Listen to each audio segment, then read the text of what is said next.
अगर कांग्रेस सरकार होती तो बाड़सा एम्स में मंजूर शुदा 10 संस्थान भी बनकर तैयार हो चुके होते अब तक। दीपेंद्र सिंह हुड्डा। बीजेपी सरकार और इनके सांसद इलाके के विकास के लिए कोई नई परियोजना नहीं ला पाए। दीपेंद्र हुड्डा ने बादली हलके के दर्जनों गांवों में किया चुनाव प्रचार, कांग्रेस के पक्ष में मतदान की अपील की।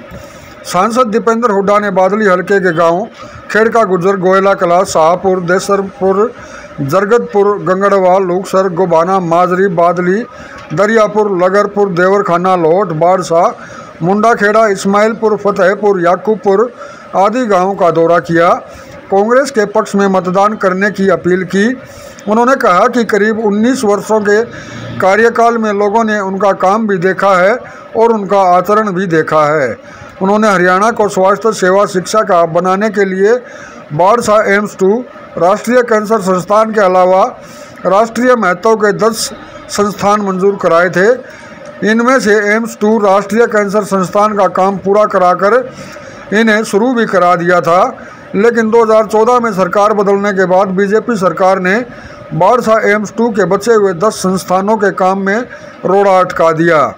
हमारी सरकार होती तो बाड़सा एम्स परिसर में मंजूर शुदा 10 संस्थान भी बनकर तैयार हो चुके होते।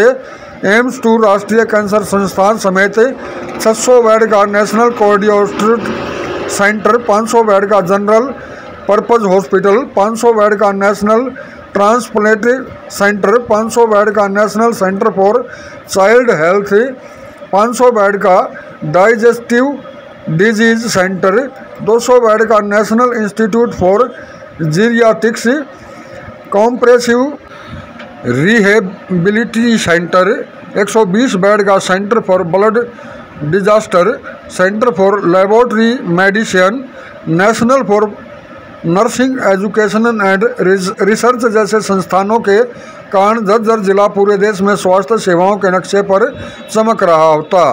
दीपेंद्र हुड्डा ने लोगों को भरोसा दिया कि वे सबके सहयोग से बाड़सा के सभी मंजूर शुदा संस्थानों के काम को युद्ध स्तर पर पूरा कराएंगे। इस दौरान बादली हल्का विधायक कुलदीप वत्स, पूर्व जिला पार्षद मामन ठेकेदार, सोमवीर भोकल गुलिया, तेजपाल ठेकेदार, मास्टर मनराज गुलिया, सोमवीर बुपनिया, सुमन लोहचब, सरजीत गुलिया जहांगीरपुर सहित अन्य कांग्रेस के अनेकों कार्यकर्ता भी उनके साथ मौजूद रहे। दीपेंद्र हुड्डा ने कहा कि 10 साल के शासन के बाद भी बीजेपी के 60% लोकसभा उम्मीदवार कांग्रेस की पृष्ठभूमि के हैं।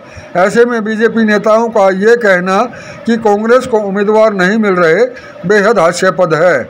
उन्होंने कहा कि कांग्रेस में सारे प्रत्याशी अपनी विचारधारा के और कांग्रेसी पृष्ठभूमि के हैं। कांग्रेस बीजेपी से प्रत्याशी आयात नहीं करेगी। दीपेंद्र हुड्डा ने कहा कि बीते 10 वर्षों में बीजेपी सरकार और इनके सांसद इलाके में विकास के लिए कोई नई परियोजना नहीं ला पाए। बीजेपी सरकार 10 साल के बाद भी हमारे द्वारा मंजूर और बनवाई गई परियोजनाओं का ही फीता काट रही है।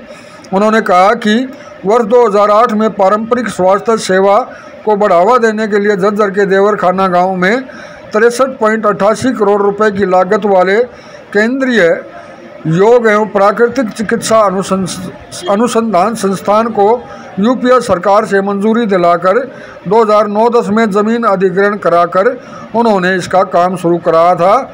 वर्ष 2014 तक इसका 70% काम पूरा करा दिया गया था, जिसका उद्घाटन भी कुछ महीने पहले प्रधानमंत्री जी ने किया है।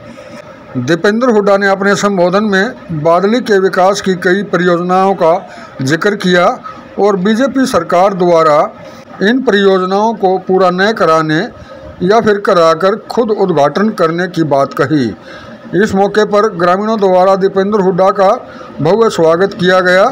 वे उपरोक्त गांवों में जहां भी पहुंचे, लोगों ने उनका फूल मालाओं के साथ भव्य स्वागत किया और उन्हें आश्वस्त किया कि लोकसभा चुनाव में उन्हें अब की बार जिताकर ही भेजेंगे, भारी वोटों से उन्हें जिताने का काम करेंगे।